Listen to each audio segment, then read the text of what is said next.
অন্নপূর্ণা ভান্ডার যে ফর্ম চারিদিকে এখন ডিস্ট্রিবিউট হচ্ছে, মানুষ প্রায়শই এসে আমাকে বলছেন যে ফর্মটা একটু ফিল আপ করে দিন। দেখুন, এটা আপনারা আপনাদের অন্নপূর্ণা ভান্ডারের টাকা পাবেন। ফর্মটা যদি নিজের হাতে ফিল আপ করেন তাহলে জিনিসটা আরও ভালো হবে। আজ আমি আপনাদের অন্নপূর্ণা ভান্ডারের ফর্মটা কি করে ফিল আপ করবেন সেটা আমি দেখিয়ে দেবো, যাতে আপনি আপনার ফর্ম নিজে বাড়িতে বসে বাংলায় ফিল আপ করতে পারেন। একটু দেখাবে এখানে কিভাবে ফিল আপ করতে আমি দেখিয়ে দিচ্ছি। আসো, এখানে এই যে একটা ফর্ম আমার হাতে রয়েছে, এই ফর্মটা অন্নপূর্ণা যোজনা পারিবারিক তথ্য সংগ্রহের ফর্ম।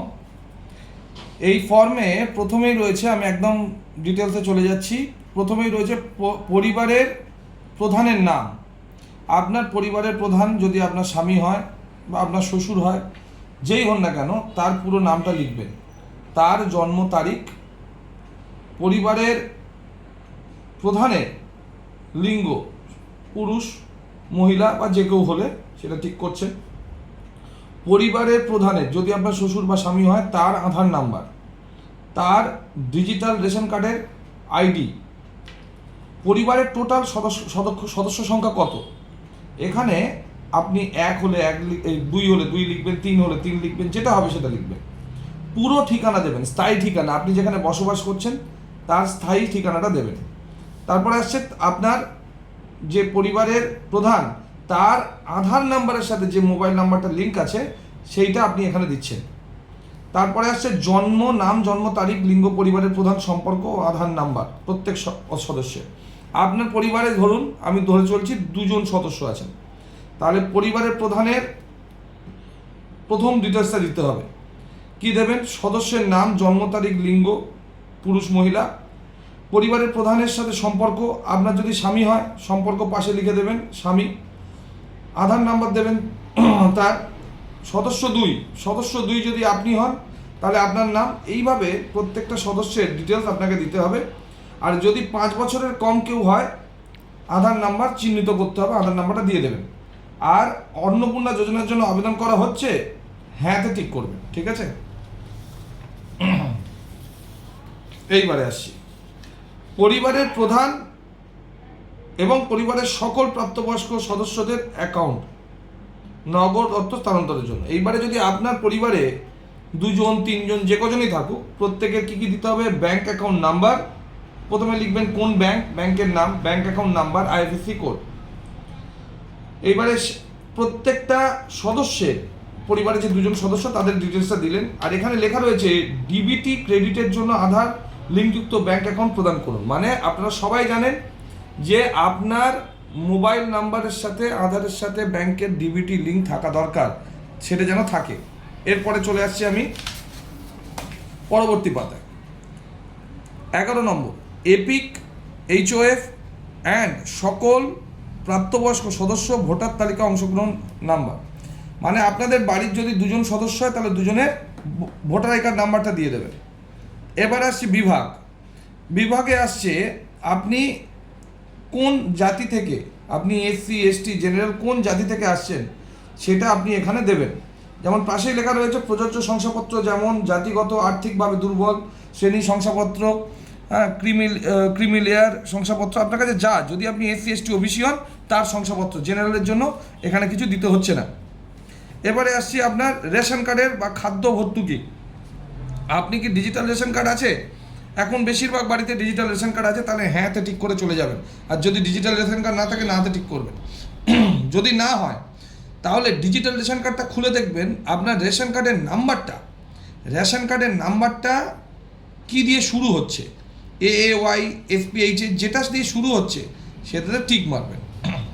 এরপরে আসছি পরিবারটি রেশনের দোকান থেকে মাসিক রেশন তুলছে কিনা। আপনাদের পরিবার যদি মাসিক রেশন তোলেন তাহলে হ্যাঁতে ঠিক করবেন, আর যদি না তোলেন তাহলে নাতে ঠিক করবেন। এরপরে আসছি সম্পদ, বাড়ির ধরন, আপনার বাড়িতে কি 3 বা তার বেশি পাকা ঘর রয়েছে?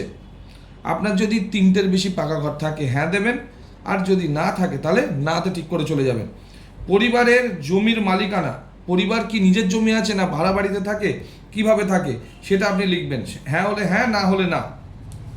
এবং এখান থেকে বলেছে রেজিস্ট্রেশন যদি দেখান তার নথি, মিউটেশন কপি, সমস্ত ডিটেলস দিতে বলেছে, 1 কপি করে জেরক্স ফর্মের সাথে দিয়ে দেবে। এরপরে আসছে পরিবারের সকল সদস্যের মোট জমির পরিমাণ, আপনাদের প্রত্যেকের যত জমির পরিমাণ আছে শতক এখানে দিয়ে দেবেন।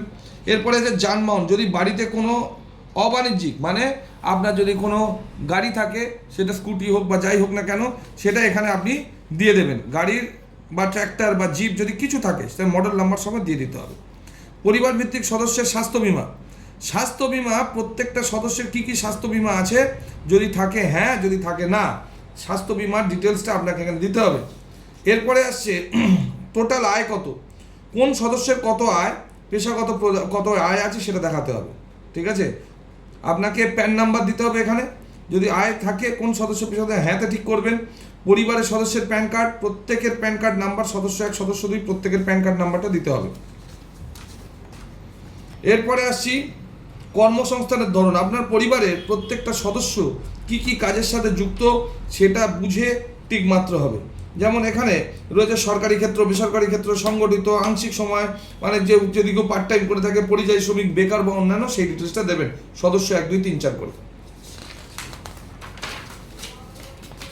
এরপরে আসছি পরিবারের শিক্ষিত প্রাপ্তবয়স্ক সংখ্যা, কতজন শিক্ষিত প্রাপ্তবয়স্ক রয়েছেন, প্রাপ্তবয়স্ক মানে 18-এর ওপরে, সেখানে আপনার সদস্য সংখ্যা হিসাবে সেরকম টিক মেরে যাবে। এরপরে আসছি কোন সদস্য কোন সাংবিধানিক পদ, মন্ত্রী, সাংসদ, পৌরস্থানীয় সংস্থা এবং পঞ্চায়েতের সংস্থার প্রাক্তন ও বর্তমান ধারক। যদি আপনার বাড়িতে কোনো সদস্য থাকেন যিনি জিতে এসছেন, তার ডিটেলসটা আপনাকে এখানে দিতে হবে। কোনো সদস্য কি সরকারি ভাতার পেনশন, যদি পেনশন পান তাহলে হ্যাঁ টিক মেরে, পেনশন তার সদস্য নাম্বার থাকবে সেটা দেবেন। কোন সদস্য জিএসটির অধীনে রয়েছেন, যদি কোনো সদস্যের নামে জিএসটি থেকে থাকে তাহলে সেখানে হ্যাঁ টিক মেরে এখানে জিএসটি নাম্বারটা দেবেন।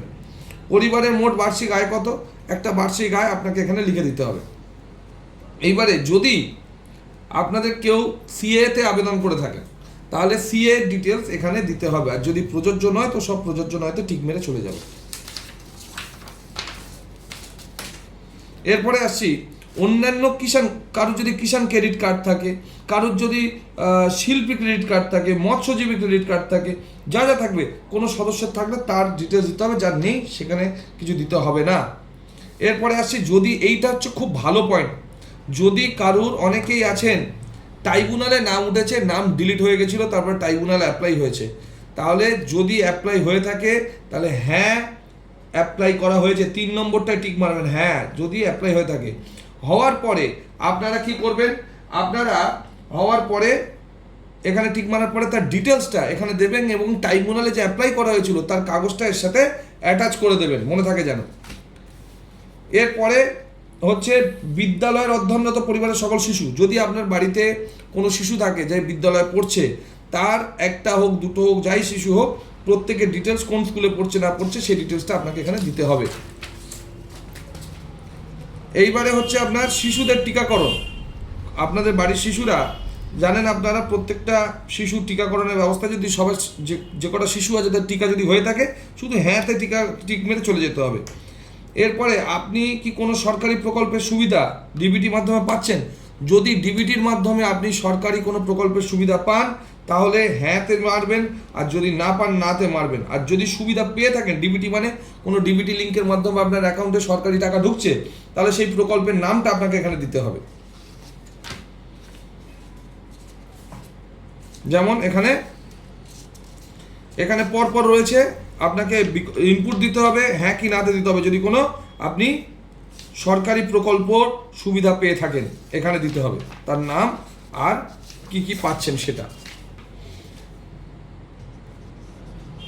এবারে যদি এই প্রকল্পগুলোর মধ্যে কোনো প্রকল্প আপনি বাদ দিতে চান, যেটা আমি পাচ্ছি আমি নিতে চাই না, তাহলে এখানে আমি সম্মত হয়ে টিক মেরে বেরিয়ে যেতে পারি। যদি কোনো প্রকল্প না পান তাহলে এখানে কিছু করার দরকার নেই। এবারে এখানে হচ্ছে আপনাকে কি করতে হচ্ছে, আপনি যে তথ্যগুলো দিচ্ছেন সেই তথ্যগুলো সম্বন্ধে যে এই তথ্যগুলো সত্য এবং আপনি সব কিছু পড়ে বুঝে দিচ্ছেন সেটাই দিতে হবে বলে এখানে আপনার সিগনেচার হবে। সিগনেচার হওয়ার পরে আপনি এইটুকানি পার্ট আপনার যারা আইসিডিএস কর্মী আছেন বা পঞ্চায়েতের যারা রয়েছেন বা আপনার মিউনিসিপ্যালিটিতে যারা রয়েছেন, যারা এটাকে জমা নিচ্ছেন আপনার বিভিন্ন এরিয়ায়, তারা এখানে আপনাকে সিল স্ট্যাম্প করে দিয়ে আপনাকে অ্যাকনলেজ করে আপনাকে এখান থেকে কেটে দেবে। এইটাই হচ্ছে টোটাল ফর্ম, এটাই হচ্ছে টোটাল ফর্ম। এইবারে আপনাকে এই সম্বন্ধে বুঝতে গেলে যদি কোথাও আমার বলতে কোনো জায়গায় আপনার বুঝতে অসুবিধা হয় যে আমি ভালোভাবে সেই জায়গাটা হয়তো আপনার বুঝতে অসুবিধা হচ্ছে, আপনি ভালোভাবে হয়তো স্পিডে বেরিয়ে গেছে কারণ ভিডিওটা লেন্দি হয়ে যাচ্ছিল, তাহলে আপনি আমাকে কমেন্টে জানাতে পারেন যে আপনি এই পার্টটা জানতে চাইছেন, অবশ্যই আপনাকে জানাবো। আর যদি কোনো জায়গায় বুঝতে অসুবিধা, আপনি মেসেঞ্জারে মেসেজ করতে পারেন। আর সঙ্গে থাকুন, যদি কোনো রকম কোনো অসুবিধা হয় অন্নপূর্ণা ভান্ডার ফর্ম ফিল আপ করার জন্য অবশ্যই জানাবেন, কারণ আপনার ফর্ম আপনি নিজে ফিল আপ করুন, টাকাটা আপনি পাবেন। তাই আপনাদের স্বার্থার্থে এই ভিডিওটা জনস্বার্থে প্রচলিত, এডুকেশন পারপাসে। ভালো থাকবেন, ধন্যবাদ।